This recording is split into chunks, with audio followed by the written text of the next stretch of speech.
अर्धसैनिक बलों के जवानों में बड़े आत्महत्या के मामले।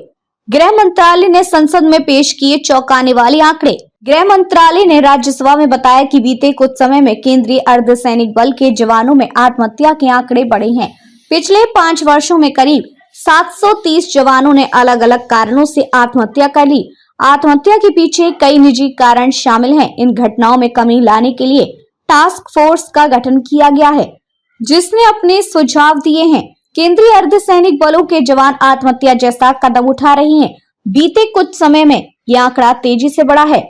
गृह मंत्रालय ने राज्यसभा में यह जानकारी दी। बीते 5 सालों में 730 जवानों ने आत्महत्या की है। लंबी ड्यूटी, सोने के लिए पर्याप्त समय न मिल पाना और परिवार के साथ कम से कम समय बिता पाना इसकी मुख्य वजह मानी गई है। इस कारण कई जवान अपनी नौकरी से त्याग पत्र भी दे रहे हैं या स्वैच्छिक सेवानिवृत्ति ले रहे हैं। 55,000 ने छोड़ी सेवा। गृह मंत्रालय द्वारा राज्यसभा में पेश आंकड़ों के मुताबिक बीते 5 सालों में करीब 55,000 जवानों ने स्वैच्छिक सेवानिवृत्ति या त्याग पत्र दिया है। वहीं आत्महत्या के पीछे मुख्य वजह निजी परेशानियां मानी गई हैं। इस विषय पर अध्ययन के लिए एक टास्क फोर्स का गठन किया गया था। इसमें पाया गया कि आत्महत्या करने वाले करीब 80% जवान छुट्टी से लौटे थे। निजी कारण है प्रमुख वजह। टास्क फोर्स की रिपोर्ट के मुताबिक जवानों में आत्महत्या की मुख्य वजह पति या पत्नी की मौत, परिवार के किसी सदस्य की मौत, वैवाहिक विवाद या तलाक, आर्थिक दिक्कतें, बच्चों के लिए शिक्षा के पर्याप्त अवसर न होना है।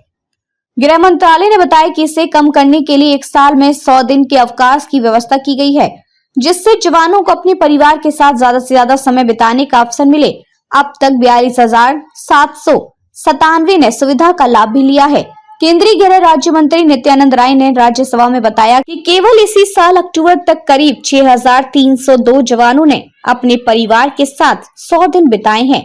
2023 में यह आंकड़ा 8,636 और 2021 में 7,864 था। टास्क फोर्स ने दिए सुझाव। टास्क फोर्स से जवानों की आत्महत्या के मामलों को रोकने के लिए आवश्यक कदम उठाने को कहा गया है। इसके लिए कुछ सुझाव भी दिए गए हैं, जिसमें अधिकारियों द्वारा जवानों से लगातार बातचीत, नौकरी के घंटों को रेगुलेट कर उचित रेस्ट देना, रहन सहन के स्तर को बेहतर बनाना शामिल है। यह भी देखा गया था कि महिला जवानों में पुरुष जवानों के मुकाबले आत्महत्या के मामले कम हैं। माना गया कि पुरुष उपहास किए जाने के डर से समस्या साझा करने में डरते हैं और इस कारण उनके अंदर आत्महत्या जैसे विचार पैदा होने लगते हैं। टास्क फोर्स ने छुट्टियों के लिए एक पारदर्शी व्यवस्था बनाने की अपील की है। साथ ही यह भी कहा गया कि समय पर प्रमोशन न मिल पाने से भी जवानों का मनोबल गिरता है, इसलिए प्रमोशन पॉलिसी में सुधार किए जाने की जरूरत है।